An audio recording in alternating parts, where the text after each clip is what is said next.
నా పేరు ప్రేమ్. ఉస్మానియా యూనివర్సిటీలో ఎడ్యుకేషన్లో పిహెచ్డి చేస్తున్నాను.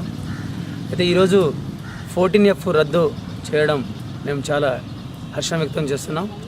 ఏది ఏమైనప్పటికీ విద్యార్థులు గత సంవత్సరంన్నర నుంచి ఉద్యమంలో పాల్గొంటూ ఈ ఎస్ఐ ఎగ్జామ్ గురించి ప్రిపేర్ అవుతూ చాలా ఒడిదుడుగులకు అడ్డగడుతూ ఈరోజు ముఖ్యంగా ఆ విద్యార్థులకు 14F రద్దు చేయడం కొంచెం సంతోషంగా ఉన్నప్పటికీ అదేవిధంగా ఒక నెల రోజులు టైం ఇచ్చినుంటే ఈ విద్యార్థులు కూడా, ఈ ఉద్యమంలో పాల్గొన్న విద్యార్థులు కూడా ఒక నెలలో చదువుకొని మంచిగా వాళ్ళకు కూడా జాబ్ వచ్చే పరిస్థితి ఏర్పడేది. కానీ ఈరోజు ఆ విద్యార్థులు నష్టపోయే విధంగా ఈ యొక్క 14F ఇదే రోజు రేపు ఎగ్జామ్ పెట్టుకొని ఈరోజు రద్దు చేయడం జరిగింది.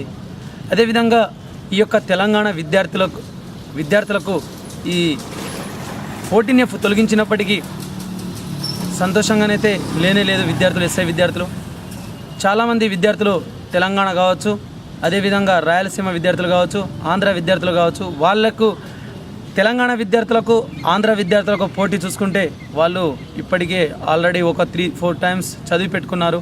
ఎందుకంటే వారు ఉద్యమంలో లేరు కాబట్టి. తెలంగాణలో ఉద్యమం జరుగుతూ ఉద్యమంలో పాల్గొంటూ ఈరోజు విద్యార్థులు ప్రతి క్షణం కూడా తెలంగాణ రావాలని కోరుకుంటూ ఈ యొక్క 14F రద్దు చేయాలనే ఉద్దేశంతో పనిచేస్తున్నారు. కాబట్టి ఈ యొక్క 14F తొలగించిన తర్వాత ఒక నెల రోజులు టైం ఇచ్చినుంటే ఈ విద్యార్థులు చాలా మంచిగా చదివి ఈరోజు ఎస్ఐ కావడానికి అవకాశం ఉండే. కానీ ఇది 14F రద్దు చేయడం విద్యార్థులకు లాభమైనప్పటికీ కొంతమంది ఉద్యమంలో పాల్గొన్న విద్యార్థులకు నష్టం చేకూరుతుంది అని నేను భావిస్తున్నాను.